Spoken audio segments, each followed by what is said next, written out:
接着我们来看3之2力矩跟转动平衡。那在力矩跟这个转动的部分啊，可能转动同学比较少接触，但是力矩国中一定有学过。那在这边我们分国中不同的地方，分别要跟同学多介绍2个东西啊，一个就是力矩它的方向判别，我们用数学的方法来判别哦。那第二个就是我们去定义力矩的方向，谁正谁负哦，跟国中差别在这个地方。OK， 首先假设今天有一个这个方形的螺丝，那我们用扳手呢把它怎样？哦，要把它打开嘛，所以逆时针是打开，没有错。好，那现在我们知道这个扳手的方向跟这个力的夹角，我们设它是西塔。那这个扳手受到的力是斜向上的，对不对？而这个扳手的长度，我们设它是 r。那我们会怎么算它的力矩？首先呢，力矩是一个向量，它是有方向的。OK， 那我们今天要看的是力矩的大小。那力矩的大小怎么算？我们定义是什么？相信同学不陌生吧？是力臂乘以力，对不对？力臂乘以力。而这个力臂要怎么去判断呢？那同学我们就把这个力怎样延伸？哦，第一个方法是我们把这个力延伸。那这个支点呢？因为你要转的是这个嘛，所以这一点是支点。那支点跟力方向的距离，哦，这个就是什么？哦，这一段垂直的这个距离，我们就称它叫做力臂。而这个力臂呢，因为这边是西塔嘛，所以这个角度也是西塔。那这个力臂就是 r sin 西塔。那我们称它叫做 r 垂直啊，对不对？所以首先，其实力矩我们就可以写成是力臂乘上力。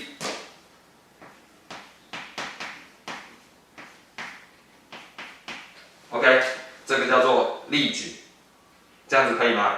好，那这同学会说，那老师有没有另外一种算法啊？有，另外一种算法就是我们不分，就是我们不要分解这个 r， 我们分解外力 F。那我们就把外力 F 分解成2个方向，一个方向哦跟2个方向，水平牵直嘛，对不对？那我们知道这一个分量是 F 的 cos 西塔。那这个分量是 F 的 sin 西塔。那由于你有一个力 F cos 西塔是通过这个支点，通过这个支点还会造成力矩？不会嘛，对不对？所以我们只剩下这个力 F sin 西塔有作用，因此我们也可以写成是 r 的 F sin 西塔。这样没有问题吧？可以哦。好，所以介绍完这2个之后呢，我们以后会怎么讲呢？力矩的定义还是要写下来啊，就是什么力臂乘以什么你所施的力，这样子 OK 吗？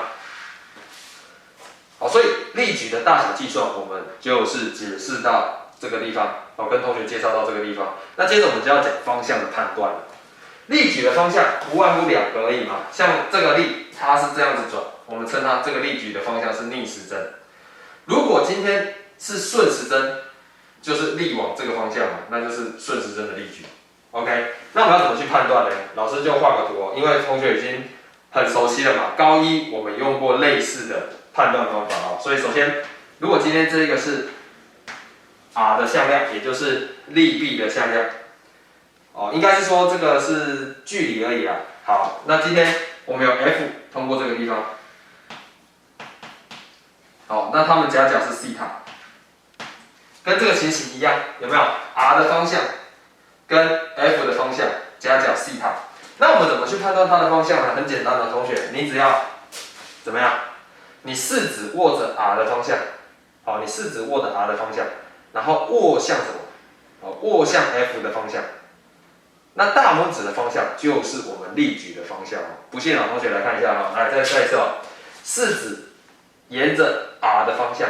然后握向 F 的方向，大拇指的方向就是力矩的方向哦。不信同学看一下哦，老师画一下。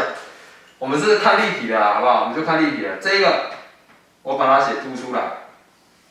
哦，那这个就是掏的方向，可以吗？好，再看一次哦。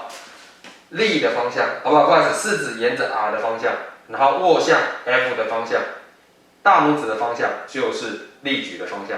看看同学。我食指环道嘛，我大拇指方向往这边嘛，所以食指环道的方向是逆时针，对不对？所以这一个力矩它是不是逆时针？没错吧？哦，不然我们比这个好了，来 ，r 的方向握向F 的方向嘛，所以是一个逆时针的力矩，这样可以接受吗？好，所以我们方向判断就是式子先比向 r 的方向，握向 F 的方向，那这样就是一个逆时针的方向了。OK， 所以我们先写方向哦。那方向有两种，一个叫逆时针，一个叫顺时针。但是我们定义逆时针是正的。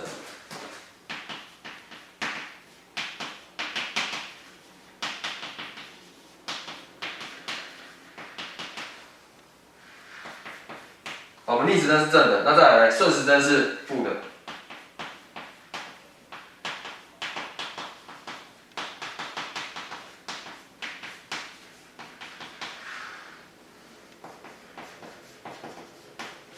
OK， 那这个方向我们就定义成这个样子哦，所以同学要记住，如果今天例举是逆时针，我们取正；顺时针我们取负。那再来就是单位，那同学看一下哈，这是长度的单位，所以是公尺嘛，对不对？那力的单位我们一样用 SI 字，所以是牛顿。因此力举的单位是什么？牛顿乘以公尺。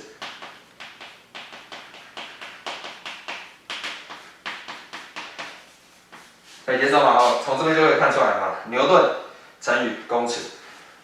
那同学可能会觉得很奇怪哦，这一个只考曾经考过，其实这个单位跟能量的单位焦耳是一模一样的，但是它们的物理意义完全不一样。因此我们可以知道，你的单位相同，但是你的物理量意义不一定相同，可以吗？像力举就不是在讲能量啊，可是当我们在讲做功啊 ，W 等于 Fs 的时候，这个时候 F 乘以 S 也是牛顿乘以公尺，但是它们的意义不一样哦，所以同学在这边特别注意哦，只考曾经考过，也就是说你的物理量单位相同，但是你物理量的意义不可能哦，不一定会全部都相同，这样可以接受吗？好，所以讲完方向，讲完大小，讲完单位之后，我们就接着来看一下什么叫做转动平衡。好，那今天有一个杠杆，然后这是一个支点，对不对？那这个支点呢，以这个为支点的话，这个杠杆静止没有转动，好，所以我们写下来，它不转动。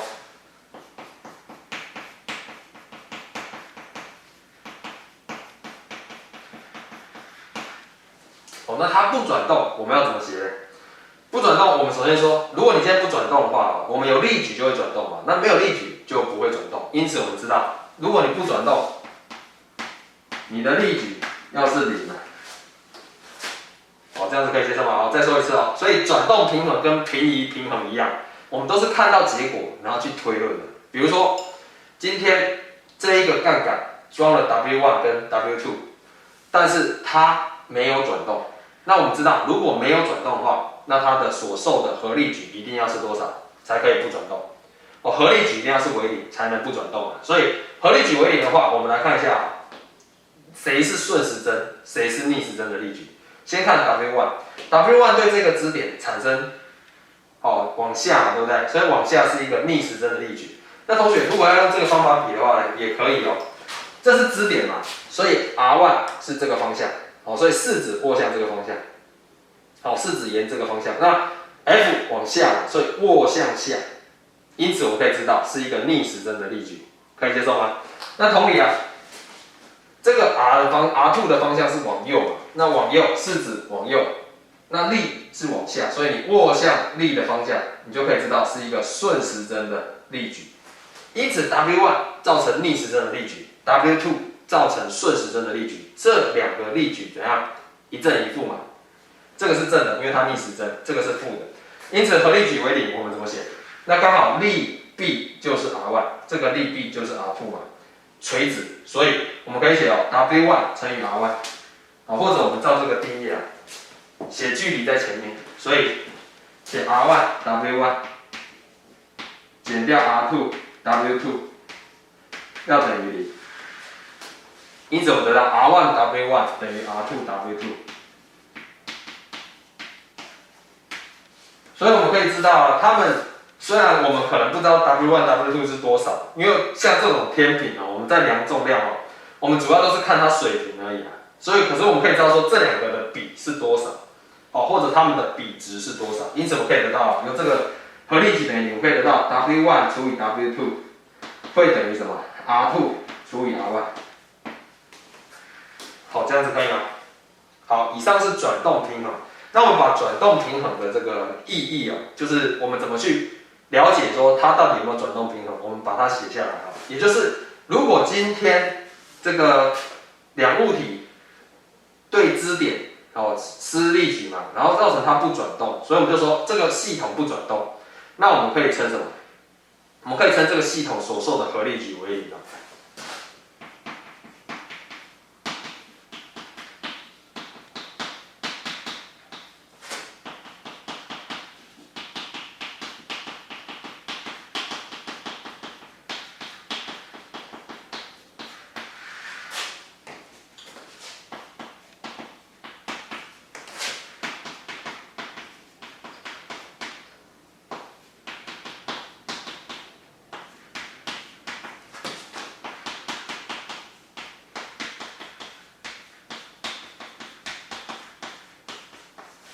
可以接受吗？如果这个系统它没有转动，那我们称这个系统所受的合力矩是零，这样可以接受吗？